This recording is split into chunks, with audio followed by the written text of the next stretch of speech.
Olá, bem-vindos. Parem um bocadinho para pensar nisto. E se a história, a própria história, com o H grande, adormecesse ao volante por um instante?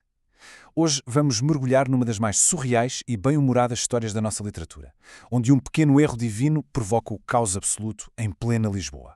A história arranca logo com esta ideia, que define o tom para tudo o que se vai seguir. Quer dizer, se até os guardiões do tempo, os próprios deuses, podem ter um momento de fraqueza, quão estável é a nossa realidade afinal? É esta a premissa que nos prepara para o delicioso caos que está prestes a acontecer. E a responsável por esta confusão toda chama-se Clio, a musa da história. Imaginem só o trabalho dela. Passar a eternidade a tecer a tapeçaria de cada evento, cada batalha, cada momento da humanidade. Mas, como o conto nos diz, depois de milénios a ver padrões redundantes e monótonos, bem, até uma veusa pode ficar com sono. E foi exatamente isso que lhe aconteceu. E é aqui que o caldo se entorna. Num piscar de olhos, ou, melhor dizendo, durante uma pequena soneca, Clio baralha os fios.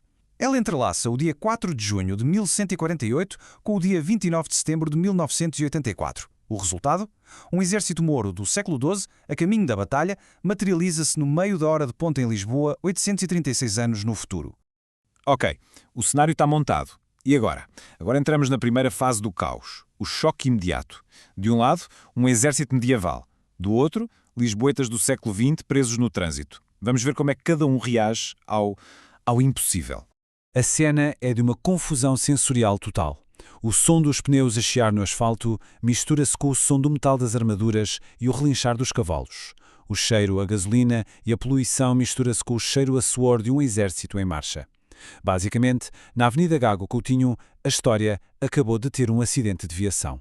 E é aqui que a história brilha. A confusão é mútua, mas as tentativas de explicação são de mundos completamente diferentes. Para o exército do século XII, só pode ser feitiçaria ou coisa do diabo. Para os condutores do século XX, é óbvio que são as filmagens de um filme ou, se calhar, um anúncio qualquer. Cada lado tenta encaixar o impossível na sua própria caixa de realidade. E, claro, nenhuma das caixas serve. E no meio de toda esta confusão, há uma pessoa que mantém a cabeça fria, o comandante Mouro, Ibn el-Muftar. Ele é a imagem da calma sob pressão. Enquanto o seu segundo em comando só quer rezar, ele percebe que a situação pede soluções práticas. A sua primeira ordem não é de ataque, é de contenção. Ele é um líder, não um fanático. Agora, se um exército medieval no meio do trânsito já é complicado, esperem para ver a reação das autoridades modernas.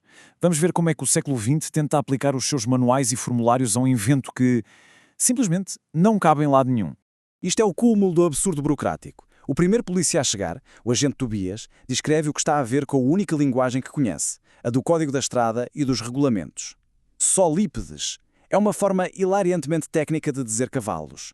Ele está a tentar descrever o apocalipse com o manual de contraordenações na mão.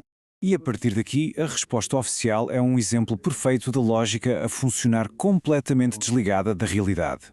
A cadeia de comando funciona na perfeição, mas é totalmente inútil. Do polícia de trânsito passa-se para a polícia de choque e daí para o exército.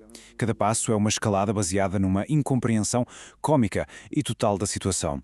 E como é que a violência começa? Bem, claro que começa de uma forma meio ridícula.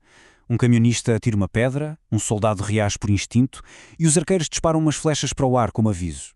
E a multidão, que continua a achar que aquilo é um espetáculo, aplaude e assobia como se fizesse parte do show. A tensão, claro, só aumenta. E é aqui que os fios se cruzam da pior maneira. Temos uma dupla interpretação errada. O comissário Nunes, da polícia de choque, acha que a multidão o está a desafiar e ordena uma carga. Ao mesmo tempo, Ibn el-Muftar vê aqueles homens com escudos e capacetes e assume que são os soldados do rei. Ambos estão completamente, redondamente enganados. O que acontece a seguir é simplesmente épico. A polícia de choque, treinada para controlar multidões, não tem a mínima hipótese contra uma carga de cavalaria do século XII. A retirada é um caos e eles acabam a refugiar-se onde? Na cervejaria Munique, atrás do balcão. Táticas modernas contra táticas antigas, ponto para a antiguidade. Ok, vamos recapitular. A polícia de choque está fora de combate, a defender heroicamente os barris de cerveja da Munique por dentro. A situação tem de escalar. Quem vem a seguir? O exército. Agora é que vai ser, não é? Bem, talvez não. Em vez de uma batalha, o que se segue é diplomacia. Surreal, mas diplomacia. Aparece o capitão Aurélio Soares, e ele, felizmente, tem um pouco mais de bom senso. Em vez de atacar, ele avança sozinho a acenar com um pano branco. É um momento de uma tensão brutal em que 2 soldados profissionais, separados por 8 séculos, se preparam para o primeiro contacto real. E por um pequeno instante, parece que vai resultar. Graças a uma comissão de serviço que fez na Guiné, o capitão Soares reconhece a saudação árabe e responde como deve ser. A paz esteja contigo. Contigo esteja a paz. É um pequeno milagre de comunicação, um ponto de contacto entre 2 mundos que nunca se tinham ter encontrado. Mas, exatamente quando parece que o diálogo é possível, lembram-se da nossa musa sonolenta? Pois, ela está prestes a acordar. E a festa vai acabar. De volta ao Olimpo, ou lá onde for que as musas trabalham, Cleo acorda de repente. Ela olha para a sua tapeçaria, vê o nó inacreditável que fez e, num instante, desfaz o erro. Tão subitamente como apareceram, puf, os mouros desaparecem da Avenida Gago Coutinho. Mas não basta fazer desaparecer o exército, pois não? E as memórias? Cleo resolve isso com uma solução, digamos, clássica. Vai buscar água do rio Letch, o rio do esquecimento, e borrifa os nossos protagonistas. Resultado?